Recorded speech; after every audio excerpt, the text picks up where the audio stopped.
guys, so today I'm going to be talking to you about how the Amish brought me back to God. Yes, that is a true story.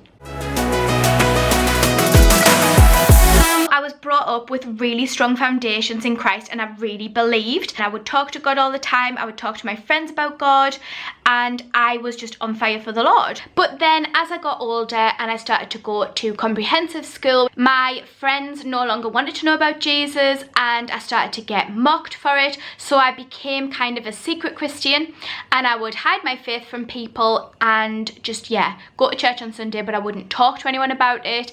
I wouldn't share anything with my friends anymore. And I'm embarrassed to say I became ashamed of going to church and I would hide it from people. Another thing that happened to me while I was at comprehensive school was that all of the boys who played football met on a Sunday morning at my church. So their bus would come and pick them up from my church because it was on a main road, and they would sit on the walls of the church and I was mortified and I would say to my dad, can I wait in the car, you go in, and when they've gone then I'll come into church.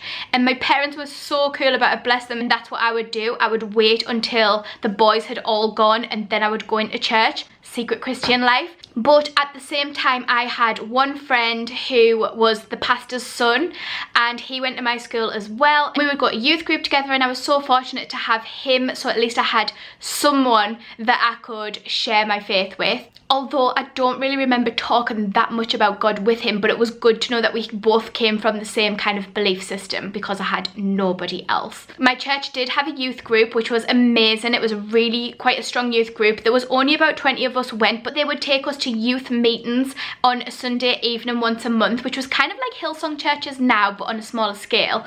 But to me back then it was huge because I came from this small little village church. So to go to a city, have more than 200 people in a church service worshipping God and listening to youth pastors was amazing, and it really helped me with my walk of faith. So I really treasure that time, although that is when I started to kind of hide my Christian life. I was still getting really good teaching and nurturing from my church and family. So then after school came college. College was a strange time. I didn't really have very many friends because a lot of my friends from school didn't go on to college. They went on and got jobs.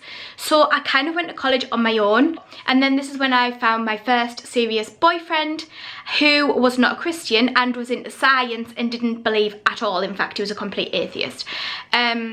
And I found that really, really hard because obviously when you've got someone that you love, you want them to have the same beliefs as you, and we just didn't, and we clashed a lot on that. So that was my first kind of real experience of talking to someone about God and them completely disagreeing with me, and I found it a real struggle. And it was at this time that I started to experience nightlife. I just turned 18, all of my friends were going out to clubs and bars, and I was intrigued and I wanted to go along and see what it was all about. And then this is when things started to spiral. So let's make a cup of tea and then we can talk about this.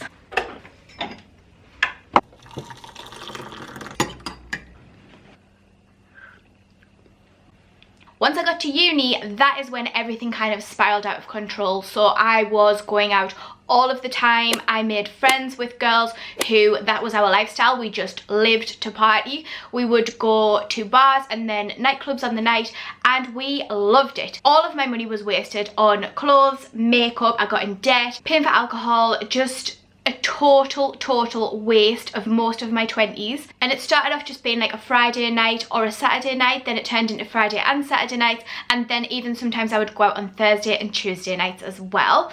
It was just a bad time when I think about it. Like, I have no fond memories from those times. So I wasted most of my 20s just kind of being a so-called Christian, but I was doing nothing for Jesus. I wasn't living my life the way that Jesus asks us to in the Bible. I was living my life for myself and at the complete detriment of my future. So anyway, unbeknown to me, my church was actually praying for all of the children because the majority of the congregation at my church is over 50s. So there's a lot of middle-aged parents there and hardly any of their children were going to church, and most of their children were grown up. So we'd all been brought up going to church, and then we'd all kind of reached 18 and we were like, okay, see ya. I'm 18 now, I can do what I want, and we'd all stopped kind of going to church. I would go sporadically every now and then for things like Mother's Day, Father's Day, Easter, Christmas, that kind of stuff, but I wouldn't go regularly on a Sunday anymore. Although I was still reading my Bible and having a relationship with God, it was nothing like it should have been. Oh my goodness, nothing like it should have been. Talk about one foot in the world and one foot in the church. That was me. Thinking that I was living the Christian life. Oh, I don't even know how I thought that. Anywho, unbeknownst to me, the congregation were praying for the children, so all of us who had stopped going to church. And they were praying that we would come back to the Lord, come back to church, and have a revival with our relationship with God. And one night I was sitting watching YouTube and just flicking through the videos as you do, went down the scroll hole, and somehow ended up watching an Amish video. And this video completely opened my eyes and brought me back to God like that. And what it was about was Amish teenagers who were allowed to go and explore the world outside of their community. So they were raised in this community which was like really peaceful and protected and brought up as Christians. I can't speak too much about their religion because I don't fully understand it, but it seems to be Bible teaching, but living kind of in an old-fashioned way, not in a modern way, which I don't think there's actually anything bad with, but I don't know enough to comment too much on it, so we'll just leave that there. But anyway, these teenagers went to New York City, and some of them were loving it, living the wildlife, didn't want to go back to the Amish community. I remember this one girl, and she was horrified by what she saw. They were walking past things like sex shop, kind of like Ann Summers in the UK, which is just like an underwear shop, but it sells sex toys and other weird things, and she was gobsmacked by what she saw, appalled.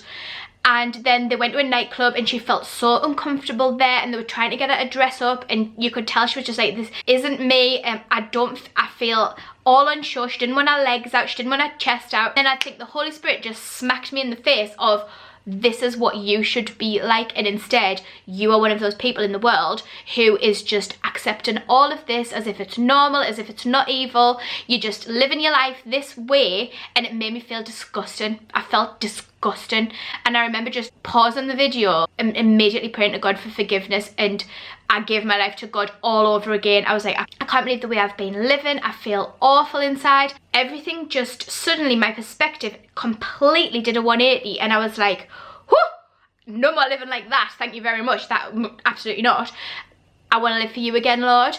And it took a while. I'm not saying that I was just like immediately changed. Obviously, I had all of these friends who had a big influence on my life. I had a boyfriend at the time who had a big influence on my life, but so it wasn't an easy transition into the life that I live now, but my perspective completely changed. I was not getting drunk anymore. I wasn't wasting my money on going to nightclubs and things anymore. I stopped enjoying them. I went a few times after and I felt out of place. I remember looking around and everyone was, there was a DJ at the front and everyone was jumping up and down with their hands in the air, kind of like worshipping him. My eyes were opened to what was happening. So instead of jumping up and down and partying with the DJ, I then saw that as a form of worship, and it wasn't worshiping God, that's for sure.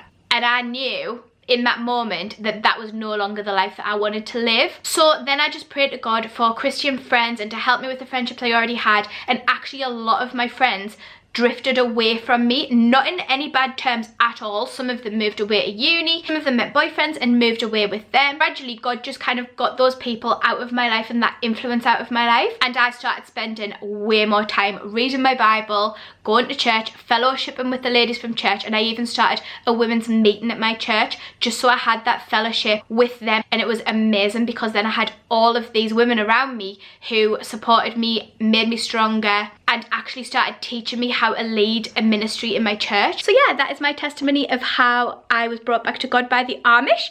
So I'm forever grateful to the Amish for that TV show because it brought me back to my real faith and to living the Christian life. If you've enjoyed this video and this kind of content, please like this video and subscribe, and I will see you in the next one. Bye!